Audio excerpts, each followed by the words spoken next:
Perkenalkan, nama saya Bernadette Dayang Cantika, NIM 20104171154, kelas A2.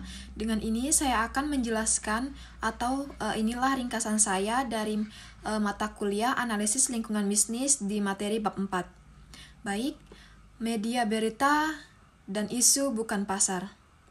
Media berita adalah sumber informasi utama bagi mereka yang berada di lingkungan non-pasar.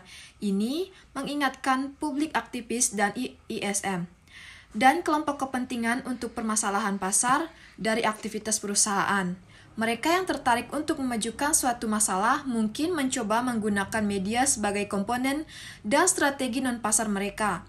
Meskipun media menjaga kemandirian, kadang-kadang dapat menimbulkan komponen dan strategi tersebut layak diberikan. Media berita berperan penting dalam masyarakat dengan memberikan informasi kepada publik tentang hal yang mempengaruhi kehidupan masyarakat dan masyarakat tempat mereka tinggal. Media berita juga memainkan peran penting dalam mengidentifikasi susunan pasar dan mendorong tindakan yang mempengaruhi kemajuan mereka. Media berita menentukan bisnis yang menarik dengan cerita yang langsung disebarkan ke seluruh dunia oleh media penyiar dan internet. Tindakan perusahaan berada di mata media dan di bawah pengawasan kelompok kepentingan aktivis dan pemerintah. Menyatakan dalam laporan NIK tahun 1996. Namun begitu, tahun yang hebat ini terakhir kami dirangkap oleh serangkaian ledakan dari media tentang pelapik kami di luar negeri seperti yang dikemukakan oleh Kementeriani. Peran penting media berita dan edukasi yang disertai dengan tanggung jawab dapat merumuskan kesimpulan terdiri tentang suatu masalah organisasi berita, bagaimanapun menghadapi insentif termasuk yang diberikan oleh keuntungan dan tekanan dari persaingan di antara organisasi berita. Demikian pula jurnalis menghadapi insentif yang terkait dengan karir dan kemajuan profesional. Insentif dan tekanan ini mempersulit pemenuhan tanggung jawab tersebut. Media berita itu sendiri adalah kumpulan organisasi dan beragam termasuk televisi, radio, dan layanan internet, blog, media sosial, surat kabar, majalah, dan lainnya. Nah, bab ini membahas peran media berita dalam perkembangan susunan pasar untuk menganalisis peran itu.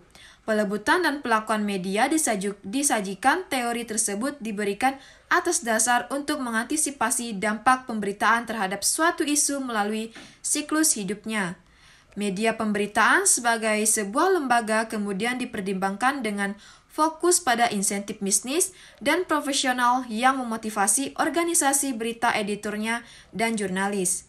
Nah, dalam media berita, dalam masalah non-pasar yaitu pertama, memberitahu publik aktivis kelompok kepentingan dan pejabat pemerintah tentang masalah non-pasar, menyampaikan kekhawatiran tentang kebijakan dan praktik perusahaan, memberikan informasi tentang kemungkinan dari tindakan alternatif, mengurangi biaya tindakan kolektif, meningkatkan strategi non-pasar dengan menyampaikan informasi yang disediakan oleh perusahaan atau kelompok kepentingan, mewakili kepentingan dan prinsip dan konsisten dengan persepsi media berita tentang perannya.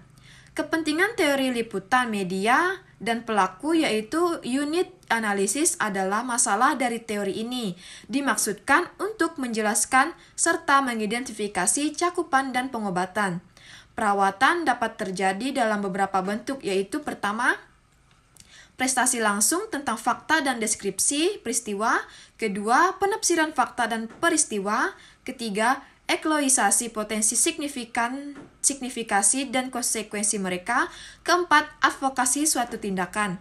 Nah, advokasi pada prinsipnya, tetapi tidak selalu dalam praktiknya dibatasi pada halaman ilmu teorial. Kepentingan berbagai variabel penjelasan dapat digunakan dalam teori liputan dan pelaku media. Tetapi, untuk kepentingan segalanya, hanya dua yang dipertimbangkan: minat insentif khayal dan masalah tersebut signifikasi sosial seperti yang dipersepsikan oleh media berita. Nah, sekian dari pembahasan tentang ringkasan bab 4 saya. Kurang lebihnya saya mohon maaf, saya ucapkan terima kasih.